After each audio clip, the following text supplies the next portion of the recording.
Bom dia, pessoal. Dando continuidade sobre o manejo integrado da cultura do abacaxi.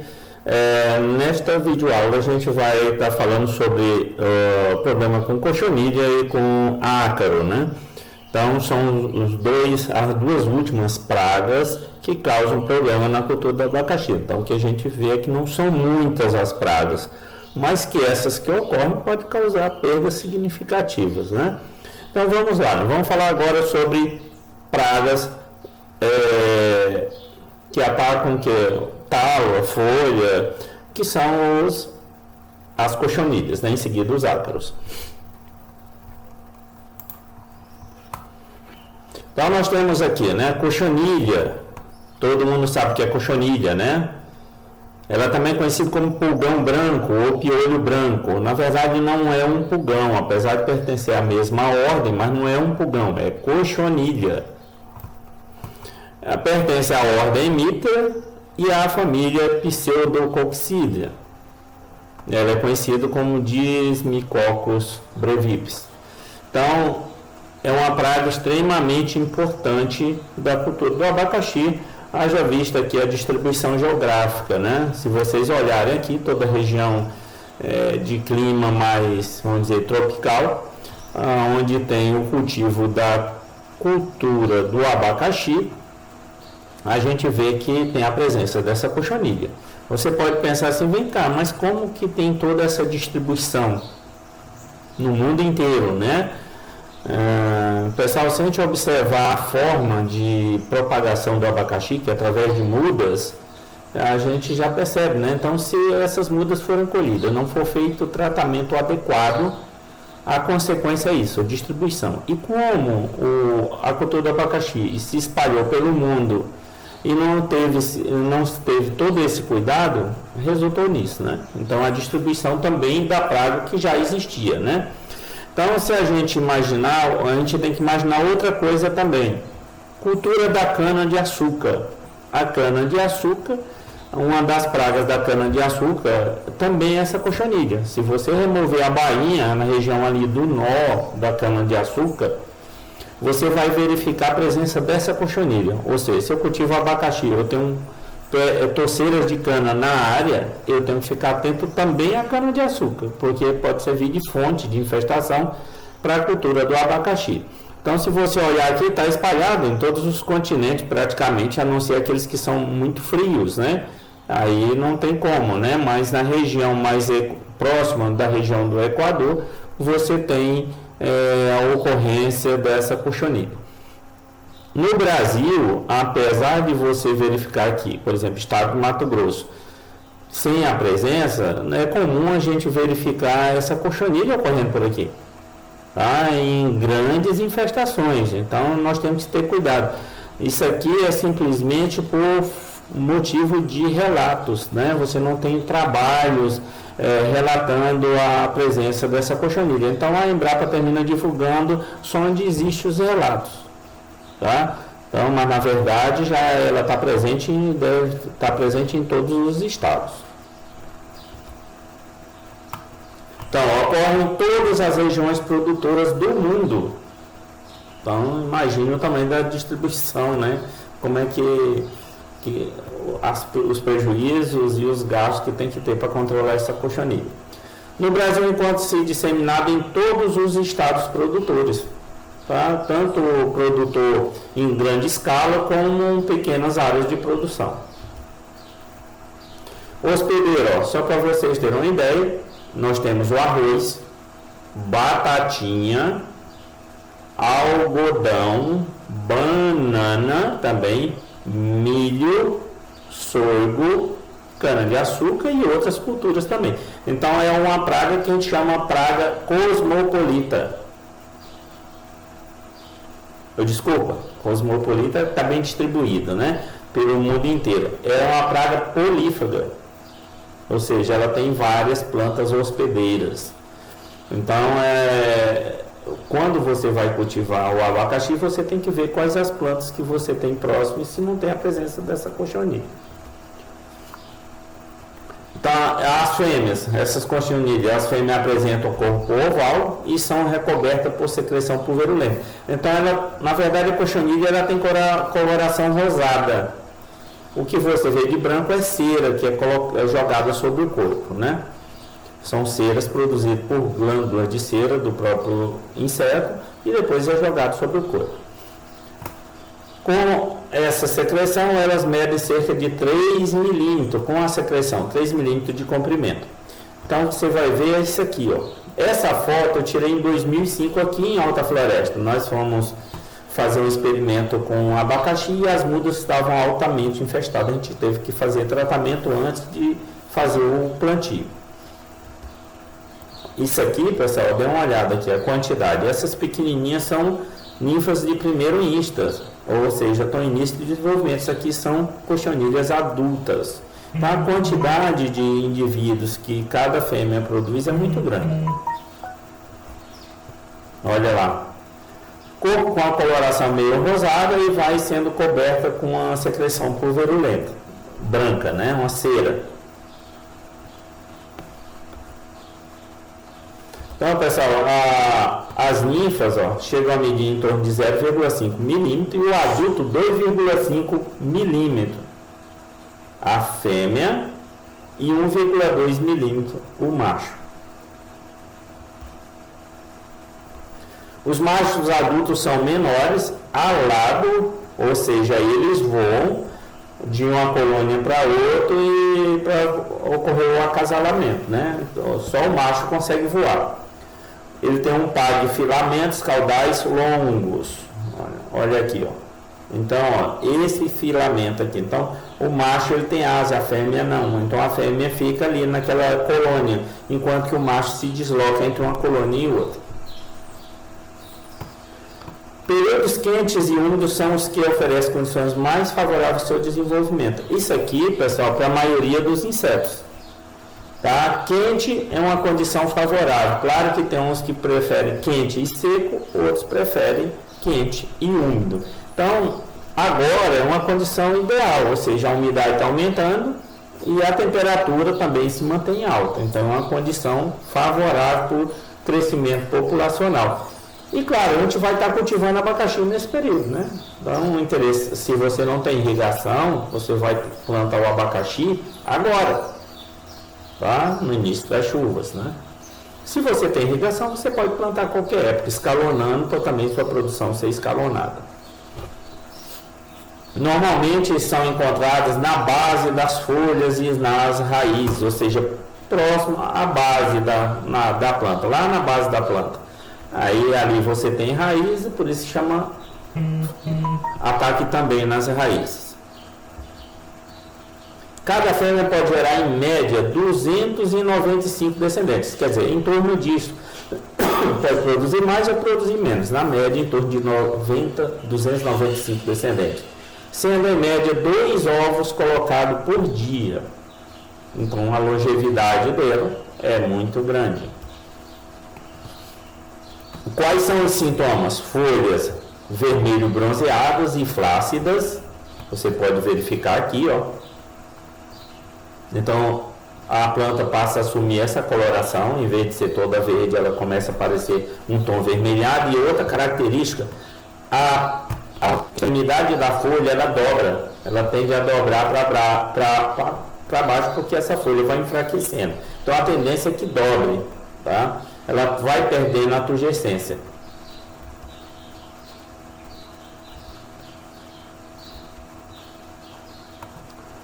Os bordos ficam enrolados, com suas extremidades curvadas para baixo e adquirem coloração vermelha amarelada. Depois as margens das folhas tornam-se amareladas e sua parte mediana rosa vivo, né? Então a parte mediana da folha.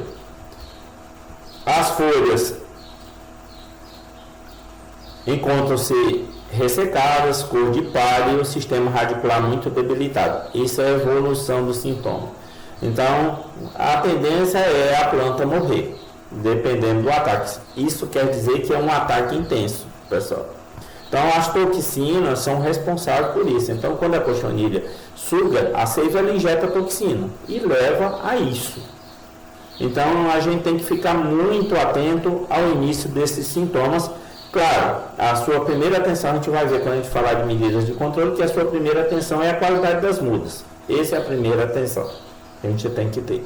Então olha lá, ó, planta normal e uma planta com ataque de cochonilha. Então aqui está verde e essa aqui é apresentando o tom avermelhado. Quais são os danos?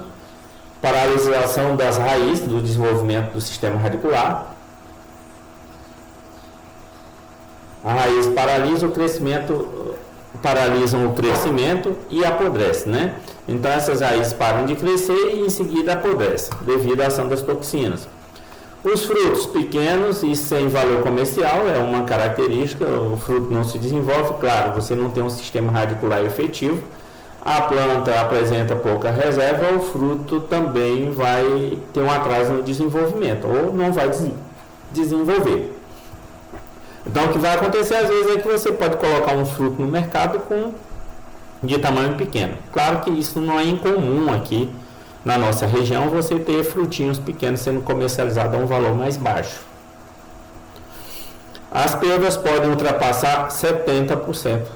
Então imagine você ter todo um trabalho, esperar um ano para a planta estar no ponto de ser 11 meses, um ano para ser induzido ao florescimento, e quando chega no desenvolvimento do fruto você tem uma perda de 70%. Se tiver uma perda de 10% já é muito, você imagina de 70%, né? Qual que é o controle? Que controle eu posso fazer? Utilização de muda sadia, esse é o primeiro passo. Quando eu vou colher as mudas, eu posso comprar a muda, e claro, quando eu compro, eu tenho que ter uma exigência de padrão, de peso, né? Então é interessante, o professor da área de fruticultura vai falar, que as mudas têm, de preferência, que ter o mesmo peso, para que você tenha uma uniformidade em termos de tamanho dessas mudas e o tempo, quando eu vou fazer a indução floral, as plantas estejam uniformes em termos de desenvolvimento. Isso é interessante. Tá? Livre de pragas e doenças, né? Agora, se eu vou coletar essas mudas numa área, eu tenho que me certificar que ela está livre. Se não tiver, eu tenho que ter a consciência que eu tenho que fazer o tratamento dessas mudas. Então, outra operação que eu posso fazer é deixar a base das mudas expostas ao sol por 1 a 2 semanas. O que eu faço? Eu viro essas mudas, eu pego ela e viro de ponta cabeça e deixo exposta ao sol de 1 a 2 semanas. É o que a gente chama de cura das mudas. Isso é importante para ajudar a eliminar muitos insetos e o ácaro também, como também as folhas da base da muda ficam fáceis de ser removidas e o sistema radicular já começa a se desenvolver nesse período de cura das mudas. E aí, ao remover essas folhas e colocar no solo, essas raízes se desenvolvem rapidamente. Então, é um processo para eliminar as pragas, como também para facilitar o pegamento das mudas, né? Em infestações elevadas, eu devo tratar por imersão numa calda contendo. Aqui, pessoal, é uma recomendação, tá aqui o diazinon ou outro inseticida. Você verifica quais os inseticidas que estão disponíveis. Você pode utilizar uma mistura de sistêmico com de contato, não tem problema. Mais um espalhante adesivo e deixar essas mudas submersas por 3 a 5 minutos. Então eu deixo ela numa caixa d'água, pode ser, coloco a caixa, aquela tipo caixa granjeiro, cheia de muda, e coloco ela dentro dessa calda por 3 a 5 minutos. Então eu tenho que controlar essas pragas que ocorram ali. Deixo 3 a 5 minutos, deixo escorrer e depois eu vou fazer o plantio, claro, com todas as medidas de segurança, EPI, luva, avental, essas coisas para não escorrer nada pelo corpo e fazer o plantio, né? Então isso é uma forma preventiva, está eliminando antes de fazer o plantio. Outra coisa, pessoal, por que eu vou utilizar um espalhante adesivo? Um dos motivos tanto a folha do abacaxi tem cera, quanto a cochonilha também tem cera sobre o corpo. Então, o líquido escorre muito fácil. Se eu não colocar espalhante adesivo, eu tirei a planta daquela cauda, escorre e fica sequinha. Então, eu tenho que botar espalhante adesivo para que essa substância se esparrame sobre as folhas, sobre o inseto, e assim faça um efeito desejado.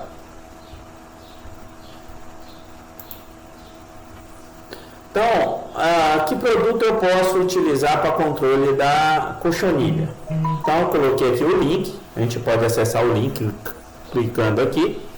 Ele tem um nome aí, vocês podem acessar, que é o AgroLink. Aí nós temos aqui produto recomendado. Aqui temos a cochonilha. E aqui nós temos os produtos. A Kitara, que nada mais é um tiametoxan, e ele é o que? Um produto sistêmico.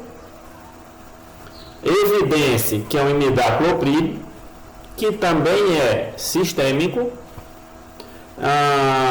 O Corrinor e o Trivor, eu não lembro se ele é contato sistêmico. Aqui, desculpa, o Corrinor ele é também sistêmico e o Trivor também deve ser sistêmico, mas aí ele tem dois princípios ativos juntos, provavelmente um contato e um sistêmico também. Então nós temos esses produtos que a gente pode utilizar na produção, na confecção da cauda, para fazer esse tratamento. Antes do plantio deve-se tratar as mudas mergulhando-as em solução de inseticida fosforado, registrado para a cultura durante 3 minutos, 3 a 5, né? Após o plantio, aplicar o sistêmico granulado nas axilas das folhas durante a fase de crescimento. Então, o que é esse granulado para aplicar nas axilas? Antigamente o pessoal usava um produto chamado Furadan, granulado. Eu boto na coroa e quando eu irrigo, se a irrigação for por aspersão, ajuda a dissolver isso aí. Mas ele está na coroa, está chovendo, também ajuda a dissolver. Você não precisa colocar direto no solo. E faz um efeito por um bom tempo, né? E o que escorre vai para o sistema radicular também. Então faz efeito lá no sistema radicular. Então são as formas de fazer o controle. Via pulverização, tratamento das mudas e aplicação de granulado na coroa. Hoje nós temos o fipronil também.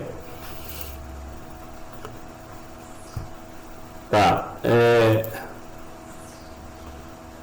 Bem, pessoal, outra praga da cultura do abacaxi é o ácaro alaranjado. Tá? Ácaro alaranjado. A ordem ácare e a família Tenuipalpidae. Ele é muito pequeno. É o Dolicotetranicus floridanus. Ele é muito pequenininho e invisível ao olho nu. Você observa mais o sintoma que o próprio ácaro. Então, lembrando sempre, o ácaro não é um inseto. Então, eu estou falando de entomologia, estou falando geralmente de inseto e vou falar de ácaro. Então, ácaro é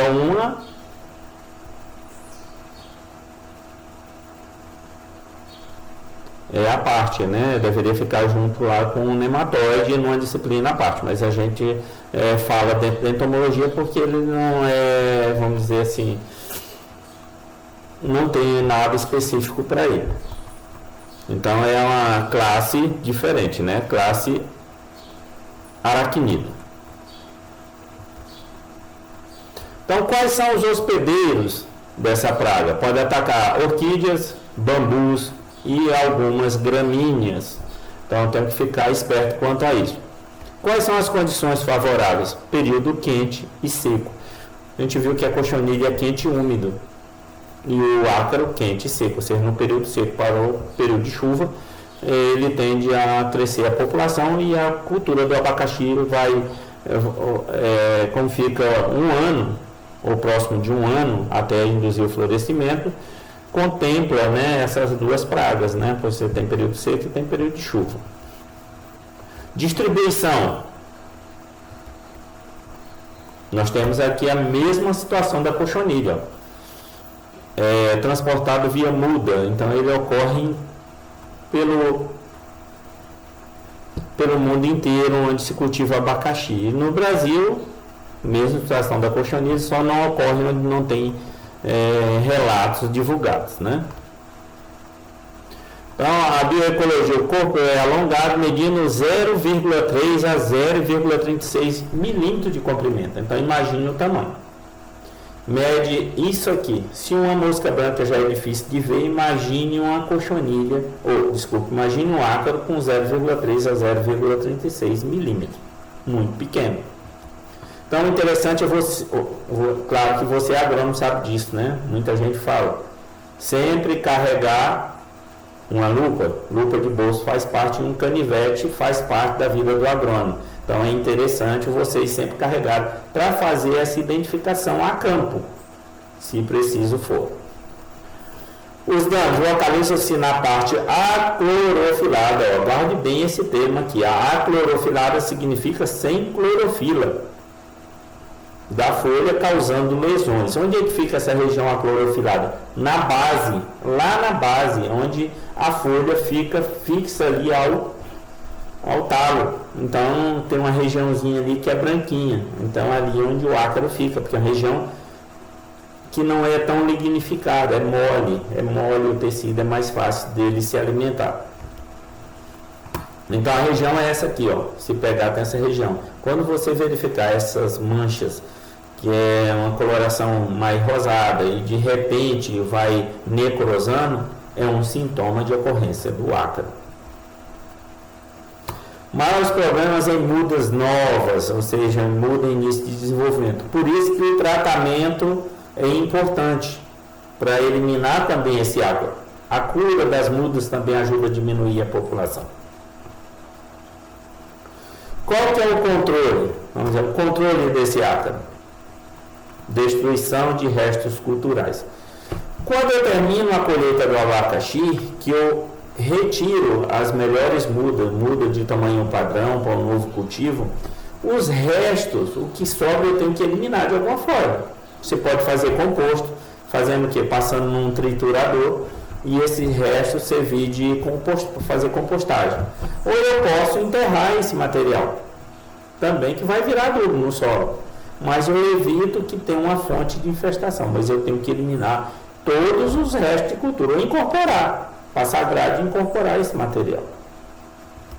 É a primeira medida de controle. E a aplicação de produtos fosforados, ou seja, na produção da calda, eu posso utilizar produtos fosforados. Só fosforado? Não.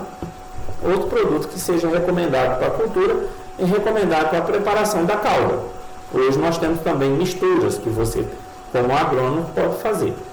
Então, eu tenho que verificar quais produtos são recomendados e fazer o preparo da calda e deixar submerso de 3 a 5 minutos. Essas mudas para eliminar também esse ácaro.